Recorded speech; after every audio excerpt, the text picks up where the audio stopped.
More students having to walk to school this year in Duval County compared to last year. The school district changing its policy.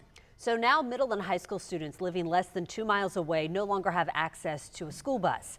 Our Zach Wilcox joins us live from Baldwin Middle High School. And Zach, some parents are concerned about losing their neighborhood school bus.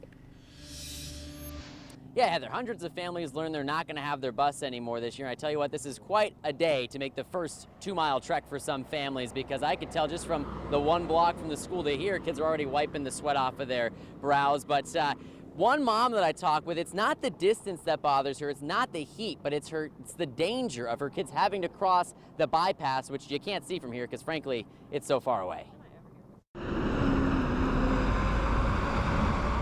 Even driving it is scary. Crossing the 301 bypass in Baldwin with all the semi-trucks and cars pushing yellow lights isn't Clara Snyder's favorite part of her commute. She's always had some peace of mind that her middle and high school students rode the bus home, so at least they weren't crossing 5 lanes of traffic with no crosswalks. I don't think I would want to cross that road, and I'm not a child. Snyder lives 1.57 miles from Baldwin Middle High. By state law, buses only have to be provided for students living more than 2 miles from school. For years, DCPS provided a half-mile courtesy out of the district budget so folks like the Snyder family would have a bus. However, district officials say budget constraints made it so that's no longer the case for middle and high school families. We were covering that cost with funds that go into the classroom and support classroom needs. A good walk's not harmful to anybody, and they're active kids, but that bypass is scary.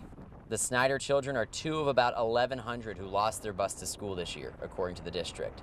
Spokesperson Tracy Pierce says parents who feel their children's route is unsafe should reach out to the transportation department. And we can work with our partners like JEA, City of Jacksonville, the various municipalities, potentially implement temporary things around those to try to make those as safe as possible. That's nerve-wracking to think that my kids are going to have to cross this to get home. Now, the state does offer an exemption for routes that are deemed hazardous. However, that exemption doesn't apply to middle and high school. It only applies to elementary school students. So I talked with a school board member who pointed out a couple of things. They're actually pushing the lawmakers to make a few changes. Number 1, make that so that it applies to students of all grade levels. And number 2, to redefine what hazardous means so that it's easier to attain, so that they can get as many kids to school safely as possible.